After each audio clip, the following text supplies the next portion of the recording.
Assalamualaikum. Nama saya Hussein bin Muhammad Arsid.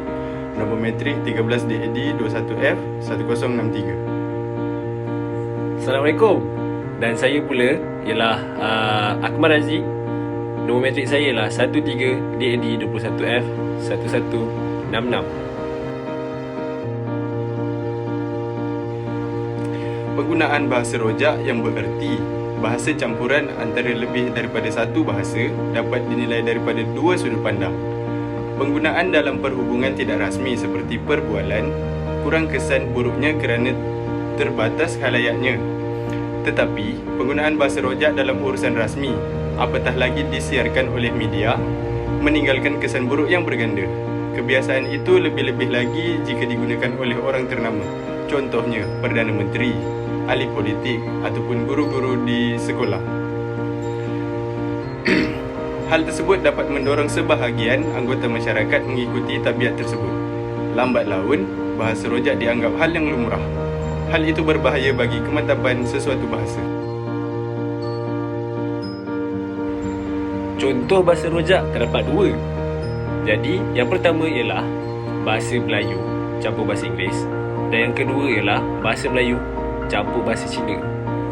Jadi, kalau bahasa Melayu campur bahasa Inggeris ni, contohnya ialah kau memang terror lah, bermaksudnya hebat.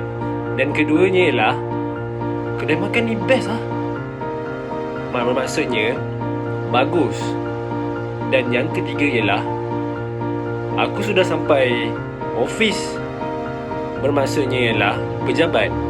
Jadi seterusnya ialah bahasa rojak bahasa Melayu campur bahasa Cina.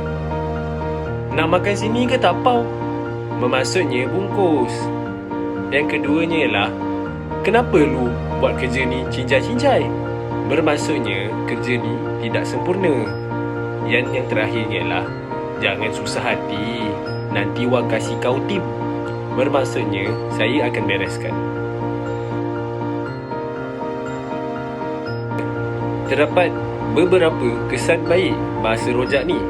Jadi, yang pertama ialah penggunaan bahasa rojak juga membolehkan kita mengetahui perkataan dalam pelbagai bahasa. Contohnya, kita dapat mengetahui pelbagai perkataan Inggeris yang hebat-hebat bunyinya. Okey. Yang keduanya ialah bahasa rojak juga tidak mempengaruhi kemerosotan akademik pelajar. Biarpun bahasa rojak dalam masyarakat Melayu ni dikatakan begitu ketara, tetapi dari segi tulisan, ia masih di tahap yang membanggakan. Bukan sahaja kepada orang Melayu, bahkan kepada kaum lain seperti kaum Cina dan India.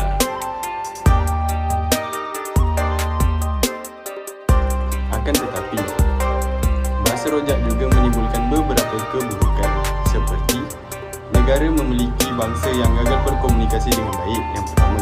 Yang kedua, menurunkan kedudukan martabat bahasa Melayu. Yang ketiga, menjejaskan keberkesanan komunikasi dalam masyarakat sekaligus menimbulkan salah faham. Yang keempat, mutu penguasaan bahasa Melayu terus merosot dan lemah serta terhakis. Hal ini akan memberi kesan kepada bahasa ilmu, bahasa pentadbiran, bahasa undang-undang dan bahasa budaya. Langkah-langkah untuk mengatasi bahasa rojak. Yang pertama, bidang penyiaran.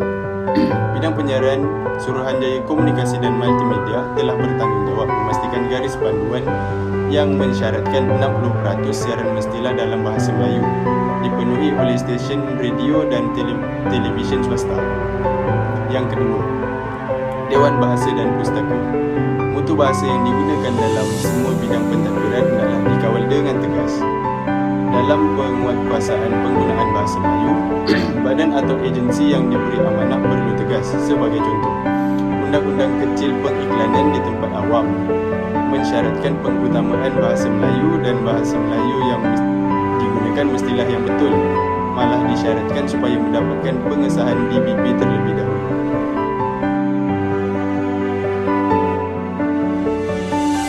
Kesimpulannya ialah pelbagai usaha harus dilakukan untuk kita memartabatkan bahasa Melayu ni.